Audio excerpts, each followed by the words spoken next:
Diga.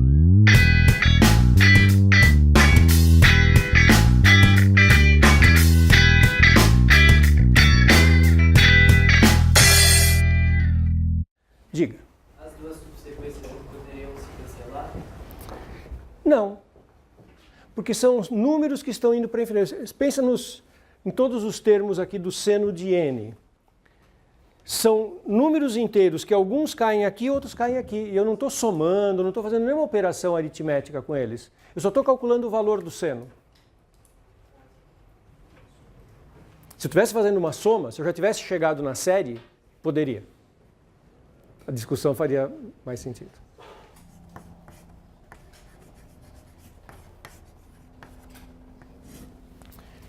Mais exemplos, ainda exemplos básicos, mas para fixar bem isso que nós estamos falando.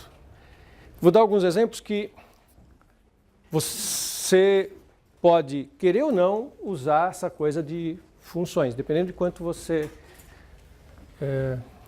tem certeza do que está ocorrendo. Suponha que você pegue um número fixo, 3, podia ser 8, e comece a tirar, fazer a sequência das raízes enésimas desse cara. Raiz quadrada, raiz cúbica, raiz quarta, raiz quinta. O que acontece com essa sequência? Será que ela é convergente? Se é convergente, para quanto? 1. Converge a 1.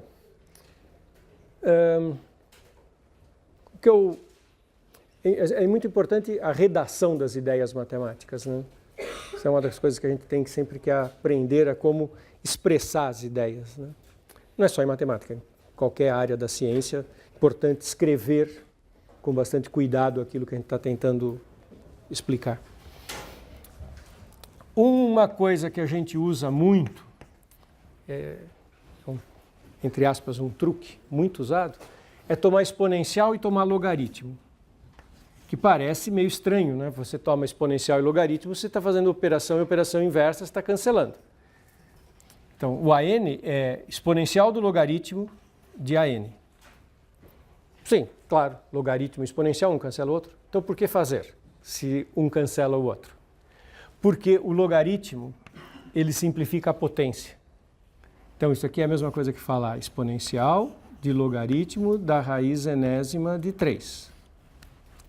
Que é a mesma coisa que falar exponencial do logaritmo de 3 elevado a 1 sobre n. E o logaritmo simplifica a potência. Quanto que é logaritmo de 3 elevado a 1 sobre n?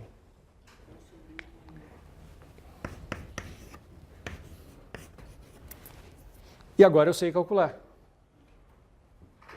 Porque ln de 3 é fixo. N veio parar no denominador e vai para infinito. Um número fixo sobre um denominador que vai para infinito. Qual é o limite? 0. É daqueles limites operatórios iniciais, aqueles que eu comecei a fazer uma lista e depois não precisei completar. Ok? Então esse expoente tende a 0. Então isso aqui tende a e elevado a 0, que é 1. Converge a 1.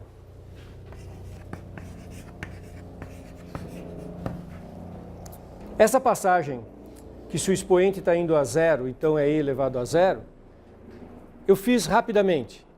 Dá para formalizar ainda mais, mas eu acho que era desnecessário, né? Acho que não precisava formalizar mais. É a história da função exponencial, e elevado a x, que tem limite. Quando o x tende a 0, ela tem limite, etc. Mas vamos fazer uma coisa um pouquinho mais interessante. E raiz enésima de n? Agora já não é óbvio que vai para 1, né? Porque ao mesmo tempo que eu estou aumentando o índice da raiz, eu estou aumentando o radicando. É raiz quadrada de 2. Daí eu vou passar para a raiz cúbica, mas não mais de 2, raiz cúbica de 3. Mas se eu usar a mesma estratégia de solução, ao invés de ficar simplesmente ln de 3 sobre n, vai ficar o que mesmo? Ln de n sobre n, que foi o nosso primeiro exemplo. Que tende para quanto mesmo? Para 0. então isso vai tender para 1 também. Vamos escrever? O ln de n, a ln sobre n, a gente já sabe que vai para 0, hein? Já está escrito aqui. Então agora, naquele exemplo que está ali em cima, a n igual a raiz n de n, é e elevado a ln de raiz n de n, que é e elevado a ln de n elevado a 1 sobre n, que é e elevado a ln de n sobre n, que tende e elevado a 0, que é 1. Dos vários teoremas que são específicos de sequências, então esse é extremamente importante, esse teorema da função, ele dá uma ferramenta muito importante para fazer os limites de sequências, referindo-se ao limite de uma função auxiliar que esteja conectada com aquela sequência. E tem um teorema que é muito básico, muito importante, que ele é um teorema de existência, não de cálculo. E é um teorema importante porque às vezes a gente precisa simplesmente saber se uma função, uma sequência, tem limite ou não. Sem que a gente precise saber quanto que é. Saber quanto que é um segundo momento. Na história da matemática, o número e apareceu como limite desta sequência, quando n tendia a infinito. 1 mais 1 sobre n elevado a n, com n tendendo a infinito, provou-se que tinha um limite. Uma vez que foi provado que tinha um limite, alguém deu um nome para esse limite. E aí começou a estudar as propriedades que ele tinha. Na verdade, ele nasce em problemas de juros compostos. Isso aqui é uma forma de calcular juros compostos. Então, muitas vezes você precisa só argumentar que uma sequência tem um limite, que a sequência é convergente. Aí você sabe que existe um limite, daí, num segundo momento, você vai estudar aquele limite e as propriedades que ele tem. E existe um critério de existência de limite, de convergência de sequência, que está baseado em dois conceitos, no conceito de sequência crescente e no conceito de sequência limitada. Então, são duas ideias muito simples, eu vou escrever na lousa os dois conceitos, mas antes de eu escrever, vamos tentar entender o que são esses dois conceitos. O que é uma sequência crescente? Uma sequência crescente é uma sequência que, quando você passa de um termo para o seguinte, o valor numérico aumenta. É o que a palavra crescente quer dizer. Quando você vai avançando na tua análise, os termos vão aumentando de valor. O que quer dizer uma sequência limitada? Limitada é uma sequência que tem uma barreira no seu crescimento, que ela não pode crescer indefinidamente. Uma sequência limitada é uma sequência em que, por mais que você avance, ela não passa de um certo tanto. Ela tem uma barreira que a impede de passar mais do que aquilo. Se uma sequência tem essas duas condições, ela é convergente. Imagine uma sequência que vá crescendo, mas que tenha uma barreira para esse crescimento. Necessariamente ela vai se acumular, ela vai convergir para algum valor dentro dessa barreira. Ela não consegue, se ela está crescendo sempre e não pode crescer indefinidamente, ela tem que se acumular, tem que convergir para algum valor numérico. Isso que eu vou escrever em seguida. São duas definições e um teorema.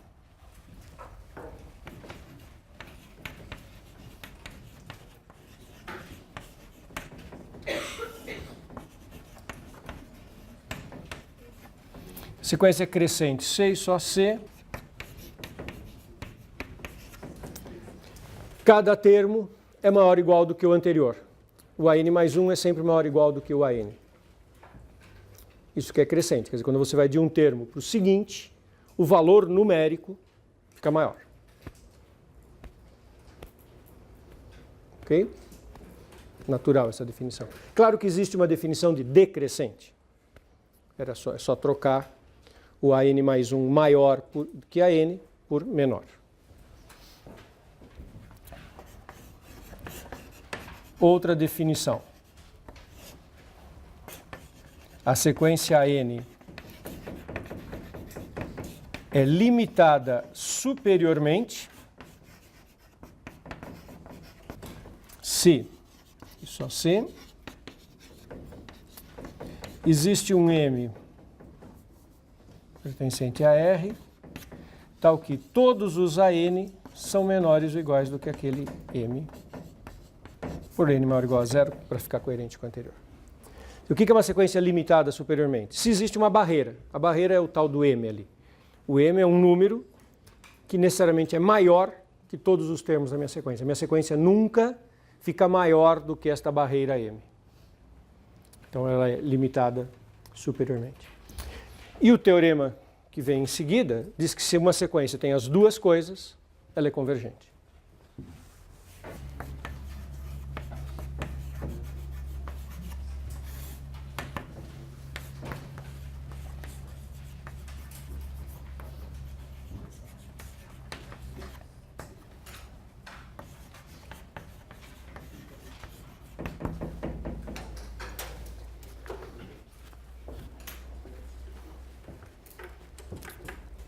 Esse teorema é, acho que, bem natural, né?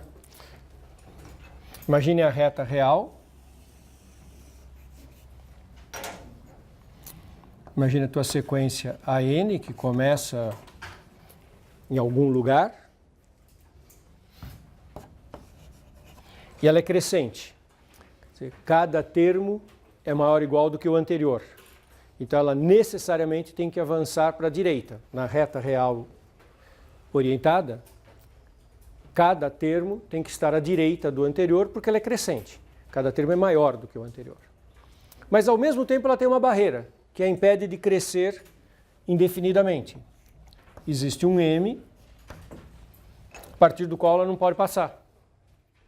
Então ela vai crescer sempre para a direita e não pode passar desse M. Não tem jeito disso ocorrer a não ser a sequência se acumulando em torno de algum valor L.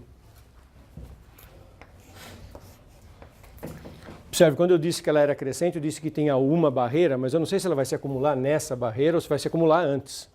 Eu sei que ela tem uma barreira. Se ela tem uma barreira, ela tem muitas barreiras. Se ela não passa de M, ela não passa de um monte de outros valores. Então ela tem alguma barreira, um M, e ela vai ter que se acumular em algum lugar. Pode ser que a barreira M não seja a barreira ótima, seja uma barreira superdimensionada. A sequência do E, 1 mais 1 sobre N elevado a N, a gente prova que ela é crescente e que ela é menor do que 3. Aí conclui que ela tem limite. Chama o limite de E. Só que o E não é 3. O E é 2,78. Então, que é um uso desse teorema. Eu vou fazer uma aplicação desse teorema e vou deixar uns passos para vocês pensarem. A gente pode voltar a eles mais para frente. Olha para a seguinte sequência.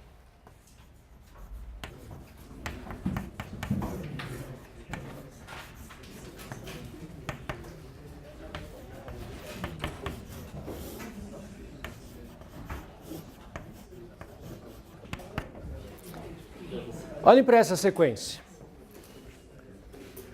Raiz de 2, raiz de 2, raiz de 2, raiz de 2, raiz de 2, raiz de 2, e vai sempre aumentando a cada novo termo. Eu acrescento um 2 multiplicando e uma raiz envolvendo tudo.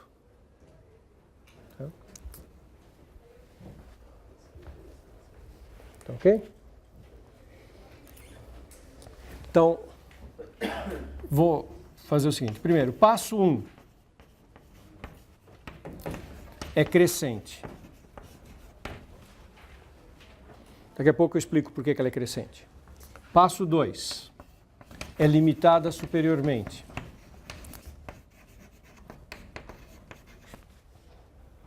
Daqui a pouco eu explico por que ela é limitada superiormente. Mas o que eu queria ilustrar primeiro é o seguinte.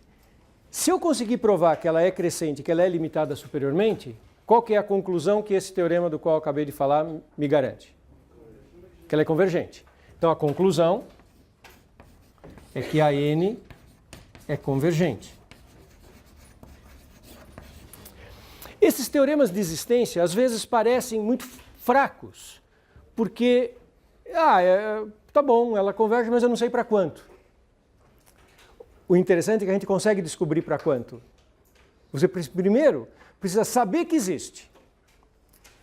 Agora que você sabe que existe, eu descubro quanto. Se eu não soubesse que existia, eu não conseguia descobrir quanto. Sutil isso, né? Agora que eu sei que ela tem limite, que ela é convergente, eu escrevo o seguinte. A n mais 1 é igual a raiz quadrada de 2, que é o que eu acrescentei no AN. Para passar do AN para o AN mais 1, eu coloco um 2 multiplicativo e uma raiz envolvendo tudo. Então eu posso escrever isso. Quando n tende a infinito, se eu não soubesse que ela é convergente, eu não poderia escrever o que eu vou escrever agora. Porque se eu não sei nada sobre ela, pode ser que o AN fique oscilando. E que o AN e o AN mais 1 fiquem oscilando. E eu não tenha limite para escrever. Pode ser que elas tendam para infinito. Que então eu vá concluir que é infinito igual a infinito. Porque ambas estão indo para infinito. Mas não, eu sei que ela é convergente. Então eu sei que ela tende para um número real. Então quando n tende a infinito, isso vai para o número real L e isso vai para o número real raiz de 2L. Se eu não soubesse que ela é convergente, eu não poderia escrever nada nesse instante. Porque poderia ser uma igualdade infinito igual a infinito, que não me leva a conclusão nenhuma. Ou poderia ser até oscilante igual a oscilante, eu nada posso dizer. Mas eu sei que ela é convergente, portanto eu sei que tem um número real L para o qual os termos convergem, eu sei que esta igualdade ocorre para um determinado número real, elevo tudo ao quadrado, L2 igual a 2L, tem duas possibilidades, L igual a 0 ou L igual a 2. Claro que não é L igual a 0, porque ela é a minha sequência crescente. Então converge para 2. O que eu queria que vocês percebessem antes de eu fazer aquelas outras duas coisas, quanto que foi importante eu saber que era convergente para eu poder descobrir que convergia para 2. Sem saber que era convergente, eu não poderia ter escrito aquela última equação. Agora, quando eu soube que ela era convergente, eu consegui escrever e calcular que o limite era 2. Fiquei devendo fazer a demonstração de que ela é crescente e limitada superiormente. Certo?